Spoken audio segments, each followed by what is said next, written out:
All right, hello, welcome to my channel. I am Brita Wallace, family and parent educator with Wallace Family Ministry, and my remote here that is supposed to turn my video on and off is not working, so just excuse the walking back and forth. I would prefer not to do that. But today you are tuning into the Love Dare with Parents or for Parents Bible study, where we are just digging deep into just these dares to learning what Stephen and Alex Kendrick have to teach us and going on this Love Dare journey together to support each other, to help each other to grow in the areas of what love means and to prepare our hearts for deeper connection with our families, okay, and within the walls of our home. So I'm also doing a Love Dare challenge, which is for your marriage if you're not married, or you just have a significant other, or if you are single, or even if you're just totally not even in the realm of thinking about any of that right now.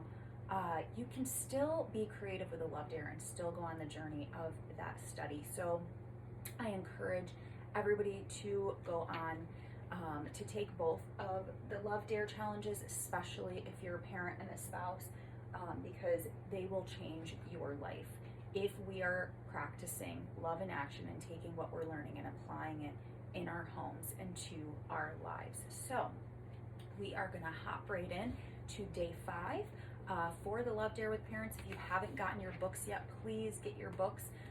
You can order them online at Amazon or Lifeway.com. You can also get them on Audible, which would be the quickest response, but make sure you have a journal to journal and write down everything that you are noticing and the changes. There's also questions at the end that Stephen and Alex Kendrick ask, and then you can record them, and then you get to look back like mine and see, where was the fruit,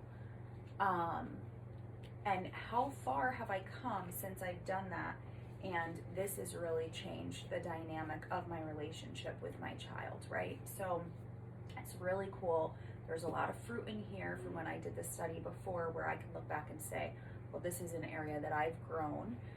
Instead of always just thinking about the areas that we need to grow in, we want some encouragement and positivity too, right? So we are going to hop in. So day 5, love is wonderful. We always start with a verse, and our verse today is Psalm 139:6, which says, "Such knowledge is too wonderful for me. It is too high.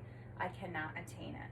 So every child is a one-of-a-kind masterpiece, and that is the main point that I want you to get today. There are a lot of good points in this day's study, of course, but every child is a one-of-a-kind masterpiece. Your child is a one-of-a-kind masterpiece, designed specifically and uniquely. Okay, so those circumstances and training will greatly affect their lives. The originality that is already ingrained into each of your children reflects brilliant pre-planning. Every birthmark is a trademark. Every special feature is a signature of a divine design, right? So the scripture states that God is not only the one who opens a mother's womb to conceive, but he personally gets involved forming and weaving the system of a child's body into a tapestry of life. He draws the blueprints for every little boy and owns the copyright of every little girl. Okay, so, and these are not random choices. God is always intentional as to why he makes each child the way that he does. Okay, so even in his allowance of unexpected birth defects, his conclusions are kind. Okay, you have to think about a lot of children who have birth defects or have disabilities or have challenges. A lot of those people are people who go out and change the world. A lot of them aren't either, but you have to think about, we each have a choice to the path that we live. And obviously there are children who have severe special needs that don't, they can't communicate, they can't do those things, but I'm talking about the ones who can, and who don't have as severe disabilities but have challenges, as some come out that they don't have legs, or they don't have arms, or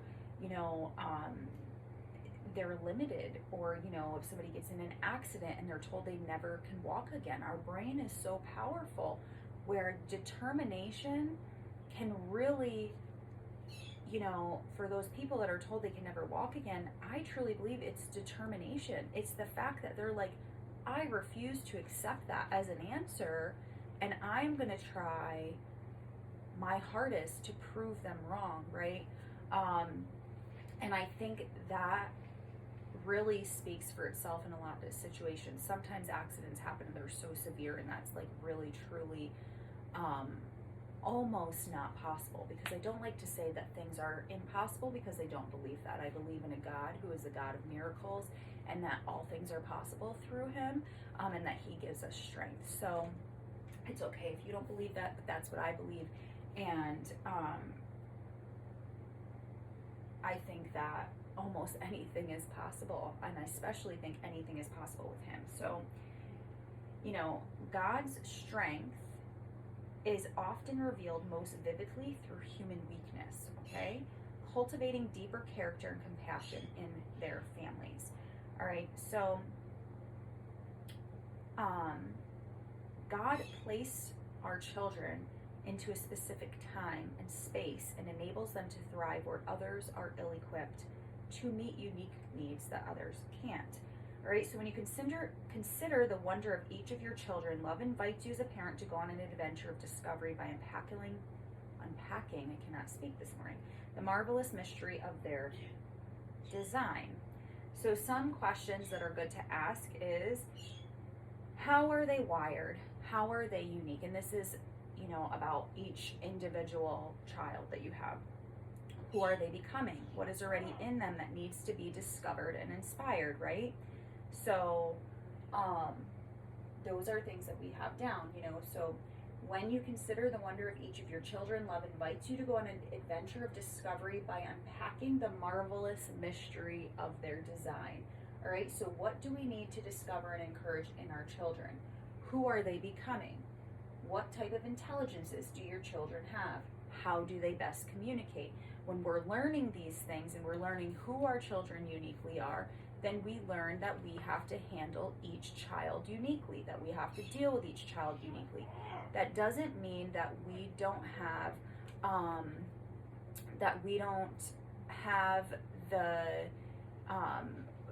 there's certain rules that we have in our house that are, these are the rules across the board, these are our values, these are our morals, but and these are the things that need to be followed, but then each child needs to be handled differently, and sometimes we need to communicate with them differently, right? We need to meet them where they're at intellectually, developmentally, right? I have a child with special needs, so he's super smart and intellectual in certain ways, and in other ways he's very immature.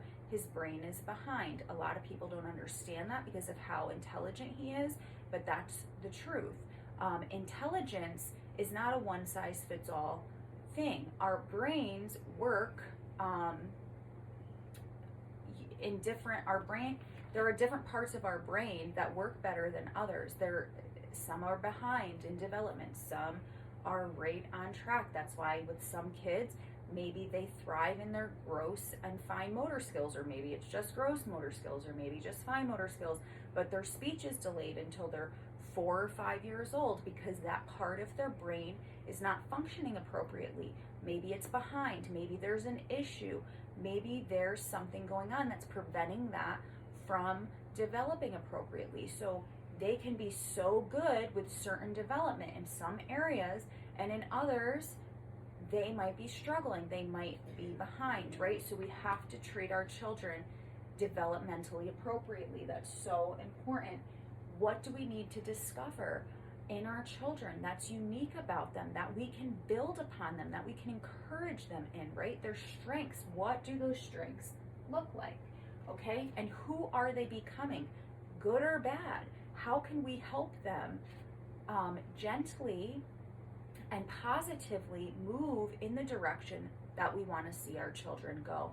And if you worked with me with Wallace Family Ministry, we would talk about, we would take a whole section of, teaching to talk about and discover, what life skills and characteristics we want to develop in our children, right? Because it's so important when we look at things like that, like, okay, so if we behave this way with our children, is this helping them build these life skills and characteristics we want to see in them? Because if it isn't, then maybe we need to look at our behavior and say, well, this needs to change because this is not helping them.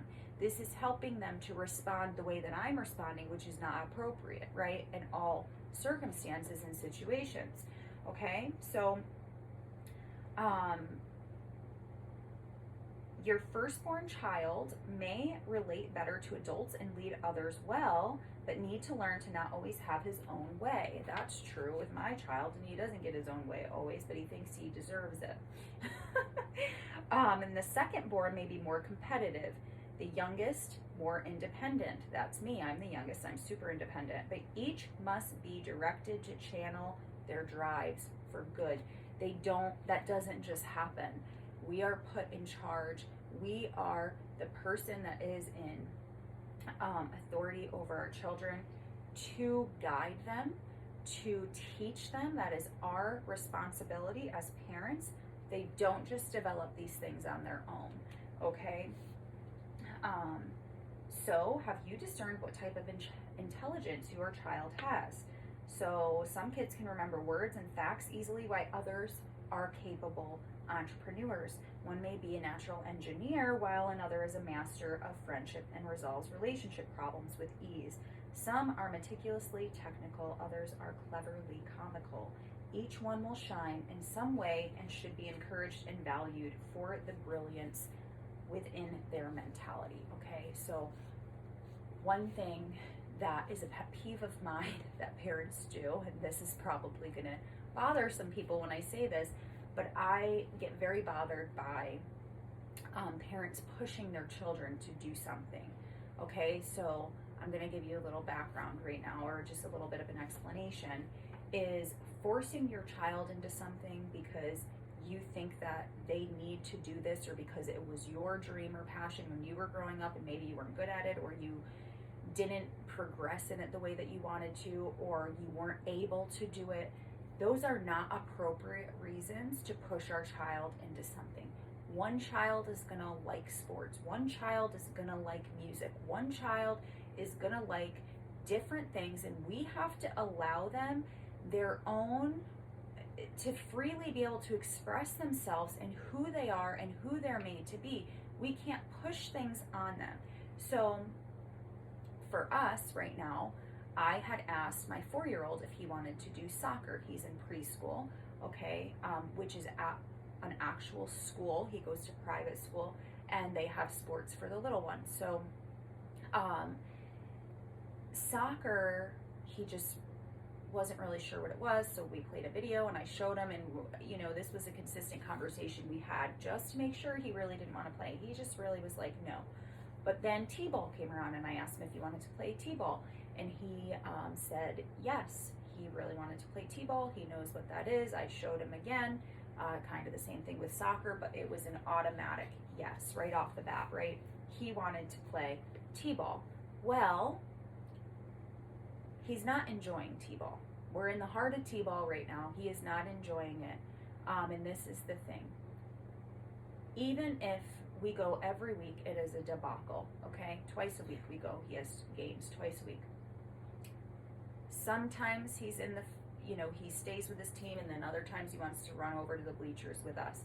And we do not let him leave. He either has to sit there, we try to encourage him to sit with his team, and the one place had a dugout, so we were like, you have to go sit in the dugout if you're, you really need to participate. We're trying to get him to participate, but he's very, very strong-willed, and he's just not going to do that. Well, you're not going home. We're going to stay here with your team, and he keeps asking me if he can quit, and I have said to him, I understand that you don't like it. You tried something new. Give it a chance. You only have, now there's like 5 or 6 games left. So it's for the rest of the month, okay? So it's the beginning of June as I'm recording these, or it's the middle of June as I'm starting recording these videos. So you have to finish what you started. I did not push him into doing this. I asked him. He was really excited about it. Well, he's discovering that maybe he doesn't like it right now. Maybe next year he will. Maybe in a few years he will. But he's deciding, I don't like this. It's not really for me. But we're not letting him quit, okay? So I'm not pushing him into t-ball. I won't make him do it again next year. If that's not what he wants to do, does his dad want him to play? Yes, his dad really loves softball. That could be something that they do together. And maybe they will someday, but it's not something we're going to push him into, but he has to finish what he started. And we want to teach that to our kids young. You're not allowed to quit. You committed to something, you have to make good on your commitment, and then you don't have to do it again if you don't want to. But this is something you committed to, and we have to show up, and we have to be committed to our team. Learning how to be a part of a team is a really, really good thing too. So allowing, him to join something that we paid for that he discovers that maybe he doesn't like, and then allowing him to quit, I don't think is teaching him the life skills and characteristics that I want to develop in him. Teaching him it's okay not to like something, and we still need to stick with it until our commitment is over, and then you don't have to do it again. I think is teaching him a valuable lesson that we have to finish what we started, that when we're committed to something, we have to go through with it, and when we're a part of a team, that means something, right? So loving parenting requires discovery with direction, right? So you formed my inward parts, you wove me in my mother's womb. I will give thanks to you, for I am fearfully and wonderfully made. Wonderful are your works, and my soul knows this very well. Psalm 139, 13 and 14.